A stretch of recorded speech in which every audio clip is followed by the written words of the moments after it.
We continue to talk about great things here in the metro area, like great businesses as well. Okay, how about the BBB, folks? Yes. You see the logo here, and you see the man, the myth, the legend, the president and CEO of the Better Business Bureau right here in Iowa. We have Chris Coleman joining us. Good to see you, man. It's nice to see you guys. We love to watch your program, and we appreciate being on here. And I'm always lucky because it seems like every time I'm here, I get to follow one of our great accredited businesses. You know, Carl was bragging up, Brett was bragging up being in their 40th anniversary. They earned BBB accreditation early on in their history. So they've been members of the BBB for 37 years, and they do it right out there. So we're always proud to kind of be bookended by other great organizations. Yeah. Carl Chevrolet, wonderful to talk about great businesses here. And what does it take to get that accreditation if people want to be a part of that? That's a great question. You know, we try and make our accreditation, the membership in the BBB, exclusive to companies and charities that have proven track records. So they have to be around a certain period of time. We have to see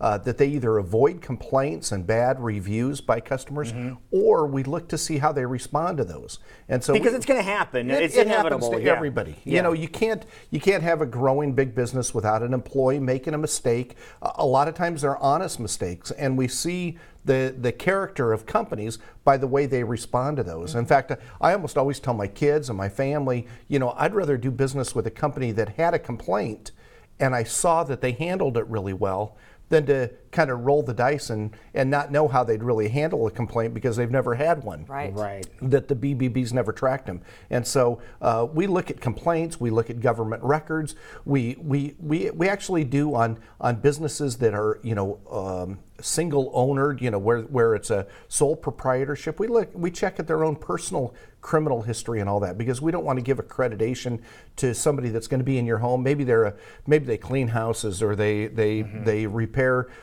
some piece of utility. We don't want them in your house if we know that they have a questionable background. Questionable background. So we have a multi-point, almost 20-point background check that we put all companies through, and we make them prove up over a period of time before they get that accreditation seal. So people can feel secure about their selection if they pick somebody that's on the BBB. And not only businesses, but nonprofits and other things that we're looking to invest in our future. The charities, the nonprofits are probably our fastest growing area in terms of the percentage of organizations that want to be a part of it, because so many donors are skeptical that you're not spending the money where you should be. Heck, the BBB talks all the time about scams that are, you know, that are more geared towards charities than actually companies, and that's and so charities are looking for cover. You know, they want a reputable organization like the BBB to have their back. Yeah, and if they're an organization that's been checked out by the BBB, that gives them a little higher status. That's right, and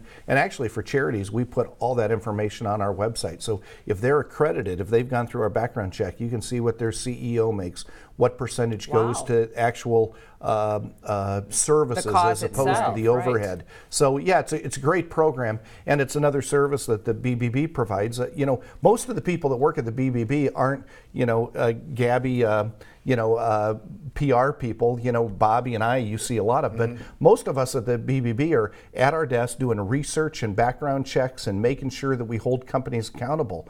And our community is very thankful for that. Now, besides businesses and nonprofits, we also want to make sure some big events we might be drawn into we're being taken care of as well. And you do that in a great way by talking about scams, as you just mentioned. Right. And there might be a big game, a super game that I think we're allowed to call it, coming up next weekend. And there's a scam with that, you're saying. Yeah, well, every year it seems that my colleagues around the country talk about scams related to the Super Bowl. Right. And we'll probably never in our lifetimes have a Super Bowl this close to Des Moines. And so we know that a lot of people are being lured in, and geez, we have a lot of Vikings fans here that were pretty hyped up until last Sunday to get up there. I have 3 sisters and a son that live in the Twin Cities, and they're all riled up. But the Super Bowl is a perfect place for scam artists to thrive. People are a little loose with their money. They want to kind of gamble to have a good time, and so they look for the best deals on tickets. They look for VIP packages of special events and of meeting some star or former NFL player. Absolutely. Or this is a charitable event. Come help us support this charity, when it's really not. You know, it all goes to the overhead or paying the commissions of the superstars. And so we're encouraging people to make sure that you're only dealing with reputable organizations.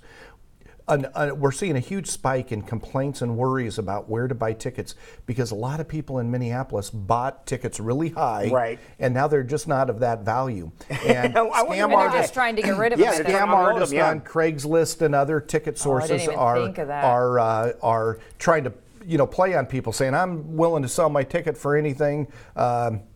I don't want to go anymore. I hate the Eagles, and and take these off my hand. Yeah, and so people are being lured into it. So we want to make sure that people are buying tickets on the secondary market from only the reputable dealers. Those would be the Ticketmasters and StubHubs, the people that the BBB has worked with. And they do have outlets that allow you to purchase those in a safe way too. That's right. Mm-hmm. That's right. And an easy way to make sure that you're not paying for it until you actually have the ticket. And so we don't want anybody around here with the Super Bowl just 3.5 hours away to get lured into one of these scams. There's I didn't get to hotels, but you'll see hotel offers and take over my hotel room, or I already bought this ticket, but because there's 1,000 special events where former NFL people are showing up and celebrities and all that. So be really careful. Don't think if it's a deal too good to be true, it is. And that's the worst feeling when you think you have a ticket to something huge like the Super Bowl. You get up to the ticket lady and she goes, "This isn't legit." Yeah, that's right. One funny story. I know you got to go. My sister up there sent me a text and said, "Here's the big scam happening in Minneapolis. Everybody I know is signing up to be an Uber driver." I saw that on social media. Are they really?